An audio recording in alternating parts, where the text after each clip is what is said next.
Hi friends, welcome to my channel Ardhana Shivi home. నేనైతే డిఎస్సికి prepare అవుతున్నాను. ఇప్పుడు 6th క్లాస్ సెమిస్టర్ 2లో 8th చాప్టర్ రాజ్యాలు మరియు సామ్రాజ్యాలు చదివాను. దానికి సంబంధించి ప్రాక్టీస్ చేస్తున్నాను. ఓకే, ఫస్ట్ క్వశ్చన్ వచ్చేసి, క్రింది వాటిలో ఇండికా అను గ్రంథంను రచించిన వారు ఎవరు? ఇండికా అనే గ్రంథాన్ని ఎవరు రచించారంటే మెగస్తనీస్.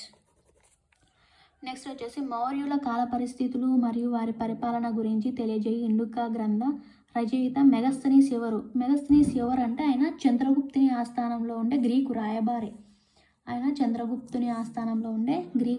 అనమాట. క్రింది వారిలో చంద్రగుప్త మౌర్యుని తర్వాత మగధకు రాజు అయిన వారు ఎవరో గుర్తించండి. చంద్రగుప్త మౌర్యుని తర్వాత మగధను పరిపాలించింది ఎవరంటే బిందుసారుని తర్వాత నెక్స్ట్ అశోకుడు వస్తాడు మౌర్య సామ్రాజ్యాన్ని. అశోకుడు కంటే ముందు మగధాన్ని పరిపాలించింది బిందుసారుడు. నెక్స్ట్ వచ్చేసి, క్రింది వారిలో అర్థశాస్త్రం అను గ్రంథాన్ని రచించిన వారు ఎవరు? అంటే క్రింది వారిలో అర్థశాస్త్రం అనే గ్రంథాన్ని రచించింది ఎవరంటే విష్ణుగుప్తుడు. విష్ణుగుప్తుడిని మనం ఏమంటామంటే చాణక్యుడు అంటాం, కౌటిల్యుడు అని కూడా అంటాము. విష్ణుగుప్తునికి మరొక పేర్లు చాణక్యుడు, కౌటిల్యుడు. కాబట్టి ఆన్సర్ వచ్చేసి విష్ణుగుప్తుడు. వరరుచి, కాళిదాసు, అమరసింహుడు వచ్చేసి 2వ చంద్రగుప్తుని కొలువులో ఉండే నవరత్నాలలో వీళ్ళు ముగ్గురు ఉన్నారనమాట. నెక్స్ట్ వచ్చేసి 5th క్వశ్చన్, కౌటిల్యుని సహాయంతో మౌర్య చంద్రగుప్తుడు మగధ రాజ్యాన్ని పరిపాలిస్తున్న ఏ వంశానికి చెందిన రాజుని సింహాసనం నుంచి తొలగించి మౌర్య సామ్రాజ్యాన్ని స్థాపించాడు? అంటే కౌటిల్యుని సహాయంతో మౌర్య చంద్రగుప్తుడు వచ్చేసి నందవంశం రాజైన మహాపద్మనందుని ఓడించి తర్వాత మగధకు మౌర్య సామ్రాజ్యాన్ని స్థాపించాడనమాట. నెక్స్ట్ 6th క్వశ్చన్ వచ్చేసి, క్రింది వారిలో కళింగను జయించుటకు ప్రయత్నించి విఫలమైన మౌర్య పాలకుడిని గుర్తించండి. కళింగను జయించడానికి విఫలమైన మౌర్య పాలకుడు ఎవరంటే చంద్రగుప్త మౌర్యుడు. ఈయన వచ్చేసి విఫలమైనాడు అనమాట కళింగను జయించడంలో. నెక్స్ట్ ఈయన తర్వాత అశోకుడు కళింగను జయించాడు. ఇప్పుడు వచ్చేసి కళింగను జయించడంలో విఫలమైన వారు మౌర్య పాలకుడు ఎవరంటే చంద్రగుప్త మౌర్యుడు.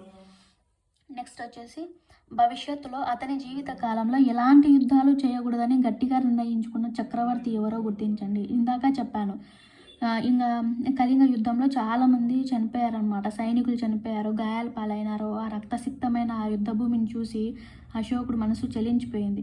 అందుకోసం ఆయన ఎలాంటి యుద్ధాలు చేయకూడదు భవిష్యత్ కాలంలో, ఆ భవిష్యత్ తరాలు కూడా ఎలాంటి యుద్ధాలు చేయకూడదు అని చెప్పేసి మనసులో అనుకుని శిలాశాసనాలు కూడా రాశారనమాట. కాబట్టి భవిష్యత్తులో ఎలాంటి యుద్ధాలు చేయకూడదని గట్టిగా నిర్ణయించిన చక్రవర్తి ఎవరంటే అశోకుడు. నెక్స్ట్ వచ్చేసి 8th క్వశ్చన్, అత్యంత భయంకరమైన మరియు రక్తసిక్తమైన కళింగ యుద్ధం గెలిచిన తర్వాత అశోకునిలో వచ్చిన పెను మార్పులను గుర్తించండి. ఇందాకే చెప్పాను, జీవితంలో ఎలాంటి యుద్ధాలు చేయకూడదని అనుకున్నాడు. నెక్స్ట్, ధర్మాన్ని వ్యాప్తి చేయడమే నిజమైన విజయమని భావిస్తాడు. అహింసను ప్రబోధించే బౌద్ధ మతం పట్ల ఆకర్షితుడవుతాడు. రాజ్యాన్ని వదిలి సన్యాసాన్ని స్వీకరిస్తాడు. వీటిలో మార్పులు ఏంటంటే, ఈయన యుద్ధాలు చేయకూడదని నిర్ణయించుకుంటాడు, ధర్మాన్ని వ్యాప్తి చేయాలని అనుకుంటాడు అనమాట. అహింసను ప్రబోధించే బౌద్ధ మతం పట్ల కూడా ఆకర్షితుడు అవుతాడు. నెక్స్ట్, రాజ్యాన్ని వదిలి సన్యాసాన్ని స్వీకరిస్తాడు. ఇది కాదు, ఈయనేం సన్యాసం ఏం స్వీకరించాడు. కాబట్టి ABC అనేవి కరెక్ట్ ఆన్సర్స్. ఇక్కడ వచ్చే పెను మార్పులనే గుర్తించమన్నాడు కాబట్టి ABC అనేవి కరెక్ట్ ఆన్సర్స్.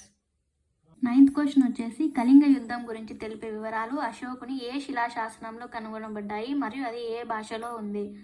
అంటే కళింగ యుద్ధం గురించి తెలిపేవి 13వ సంవత్సరం శిలాశాసనంలో ఉన్నాయి, ప్రాకృత భాష. 3 ఈజ్ ద కరెక్ట్ ఆన్సర్.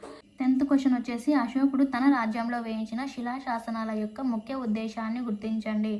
13వ సంవత్సరం శిలాశాసనం ప్రాకృత భాషలో ఉంది. ఆ శిలాశాసనంలో ముఖ్య ఉద్దేశం ఏంటంటే ధర్మాన్ని ప్రజలకు తెలియజేయడం. Option 3 is the correct answer. ధర్మాన్ని ప్రజలకు తెలియజేయడం. ఈ వీడియో మీకు నచ్చినట్లయితే లైక్ చేయండి, షేర్ చేయండి, సబ్స్క్రైబ్ చేసుకోండి.